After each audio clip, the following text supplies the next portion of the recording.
You're watching Drake Wing Gaming. Enjoy the video.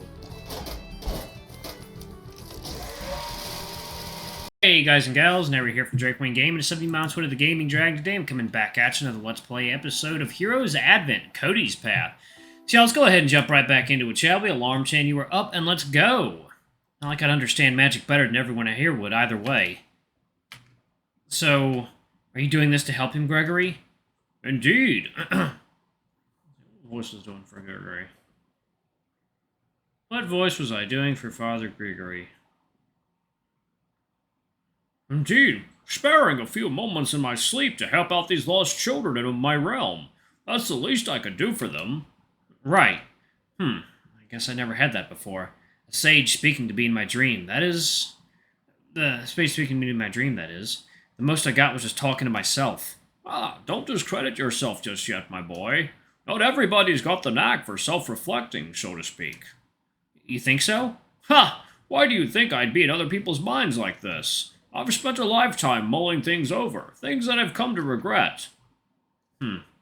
That's not why we're here. Nay. Instead, I find your involvement in the recent events most curious, Cassian. How so? Uh-oh. The Winter Sage took a long pause. A puzzled yet curious look remained on his face. So saith Judicator Farron Zith, and the evergreen prophet of the old continent. He who goes by Cassian shall descend upon our realm and cleanse all evils from this world through his limitless potential. Evergreen prophet? You mean Alyssa?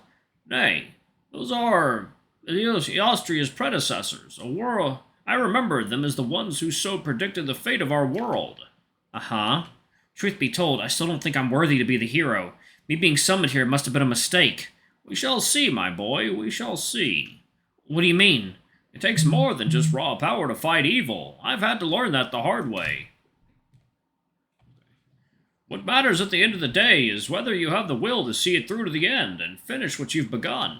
All of a sudden you felt chills down your spine as the cold tundra wind enveloped you once again. The candle flame was entirely snuffed out, leaving you freezing up in the darkness. You could barely utter a word as ice and snow began to encase your feet. God, stop it! You yelped, flailing your arms violently as you kicked the ice apart. For a split second you saw an immediate opening where you could use the gap in the door to escape. What will you do? Retreat. Resistance. Resistant. You decided not to fight against the winter storm, but instead to focus on yourself. It was mind-numbingly daunting, watching your limbs gradually become frozen solid. At your wit's end, you clung to yourself, trying your best to draw from your magical reservoir. Despite your best efforts, you felt an overwhelming sense of dread looming over you. Before you were visions of a desolate ice meadow, once home to a peaceful civilization.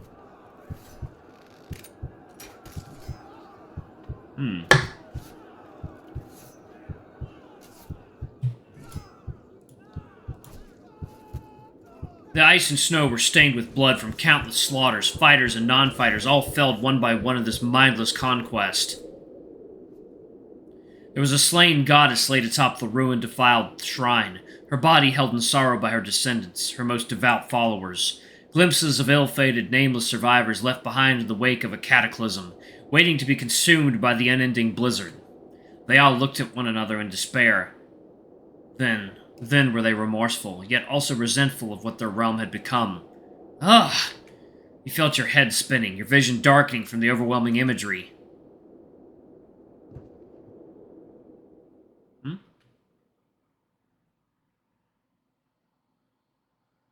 You weren't sure how much time had gone by, but eventually you felt your whole weight collapsing onto the floor as the ice thawed.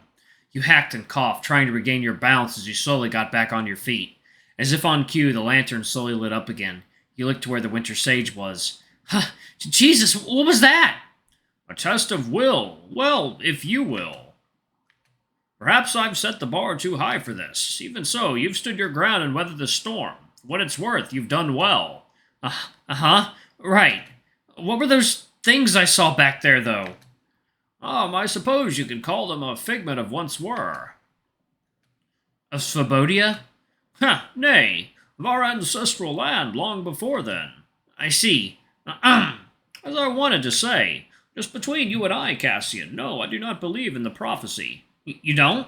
Why? Is it nothing more than gossip, word of mouth, what have you?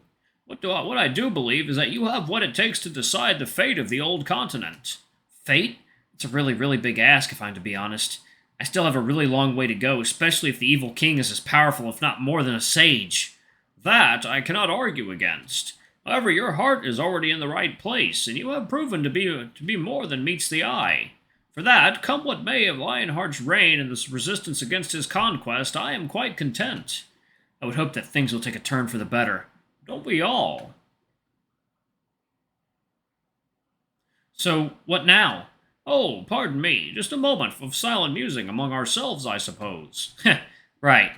Well, it's been nice talking to you, Gregory. I can see why Kody holds you in high regards. Oh, what had he to say? Not a whole lot, just that you're quite affable for a sage. Affable? Ha! Why, in that case, the pleasure's all mine, then. All right, I shan't keep you around for long. Yeah, I guess it's about time we return to the waking world.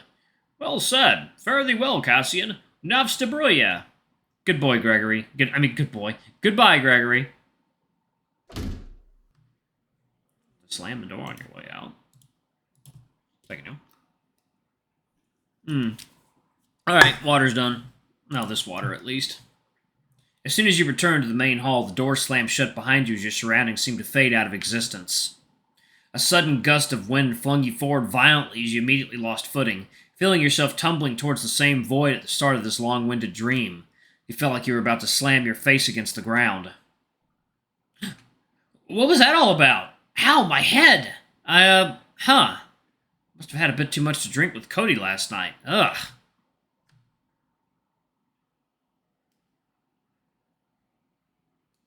Ugh.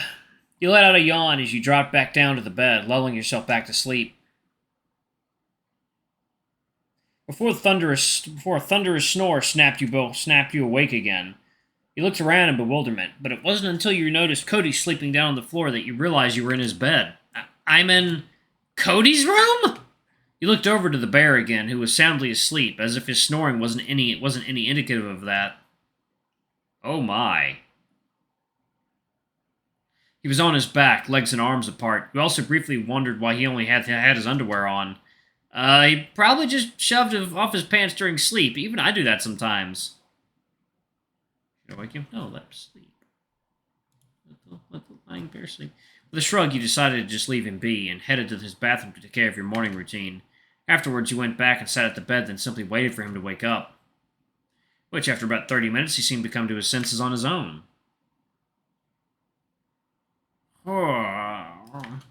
Morning, Kody. Huh? Oh, Cassian, you're up already? For a while now, yeah. I didn't oversleep too much, did I? He looked at the analog clock in Cody's nightstand. It's barely 6. I think we'll be fine. Oh, okay. You could have rested a bit more, Cassian. You drank quite a lot last night for a lightweight. I guess I did, huh? Need something for the hangover? Nah, aside from feeling a little lightheaded, I'm fine. Besides, we got training to do with the others this morning. Better not show up late. Oh, yeah, the training, huh? All right, I'll get ready in a bit. Meet me outside, Cassian. I'll bring breakfast. Sounds like a plan. Oh, and Kody? Huh? Thanks for taking care of me last night. Oh, no problem, Cassian. You left the room with a smile. Actually, let me... What happens if you do wake him up? I'm kind of curious about that. Wake him up. You decided to scoot down from the bed to wake him up. Kody, hey, wake up. He shook his shoulders a little, and even that required a bit of strength. It didn't seem to do anything, though, as you watched him snore louder than before. Oh, this is going to take a while, isn't it?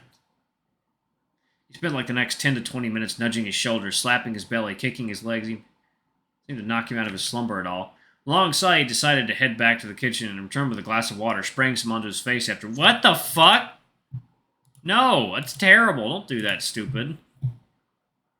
He left the room with a smile. You could see Tensei and Ashford on the other side of the kitchen, doing some prep work for the last batch of ingredients. Alright, water. Oh god, please don't fall. Okay. Oh, God. Okay, well, there's nothing in that cup, so I should be fine. You managed to slip through the back door without them noticing. Afterwards, you circled back to the front, pretending to have just come down from the dormitory for breakfast. There were already quite a few people showing up for breakfast, and yet the snow leopard wasted no time to swing by for your order. Though he seemed rather taken aback as you told him you were waiting for Kody instead. Eventually, Kody came through the kitchen door with some food boxes, gesturing at the exit as you followed him outside. You both sat down at an empty bench to have breakfast. It was a rather quaint fish sandwich with a side of salad. The bear must have put that together last minute, yet it still got that distinct Kody touch to it. Afterwards, Kody took you to where the others were at. Oh, speak of the devil, there they are. Took you long enough. Sorry, guys, we aren't late, are we? Nah, you're fine. You guys came just in time, actually. I saw you two going together from the tavern earlier, though. Oh, yeah, Cassian slept over at my place last night. Oh, what were you doing there, Cassian? Oh, we just spent time in the kitchen together after work, that's all. You were drinking with Kody, didn't you? Well, yeah, we did have a few drinks last night. Kody? Come on, Max, Cassian's an adult, and you know Kody needs his drinks for a good night's sleep. Mm-hmm. They also showed up on time. I don't see any problem with what they did the night before. Fine. I was mostly concerned because letting Cassian drink before a training session doesn't seem wise to me. But since you both showed up on time, like Alex said, I can't really complain. Just try to keep up with the routine, alright? Right.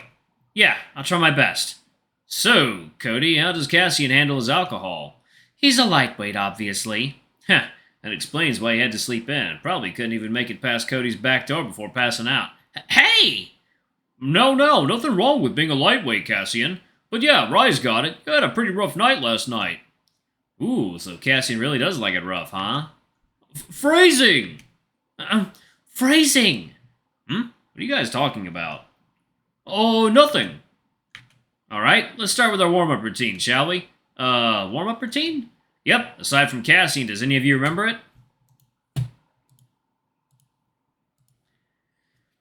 5 laps around the building, then after each lap, 1 set of push-ups, sit-ups, and jumping jacks. 15 each with 15 minutes of planking in the end.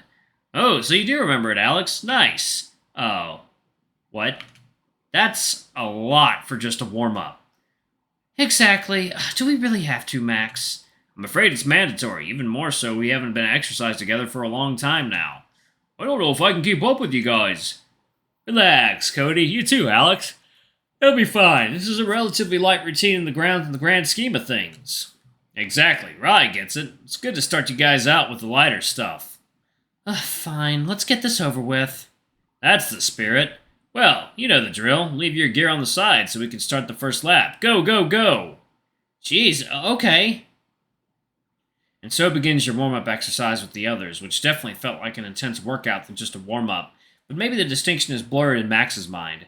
You were barely on the second lap, and your limbs were already burning, your calves aching with each step forward. You glanced to your side to find Alex and Kody still keeping up quite decently, while Max and Ray were already far ahead. Looks like I'm the only one really out of shape here. You decided to slow down into a jog to catch your breath, letting the others take the lead for the time being. Hanging in there, Cassian? After some time, Max seemed to have caught up with you on his next lap as he slowed down to chat with you. Alright, y'all, I'm actually going to pause it right there. Thank y'all so much for watching. Don't forget to like, comment, subscribe, ring that notification bell. I love you all, and I shall see y'all in the next video. Bye-bye!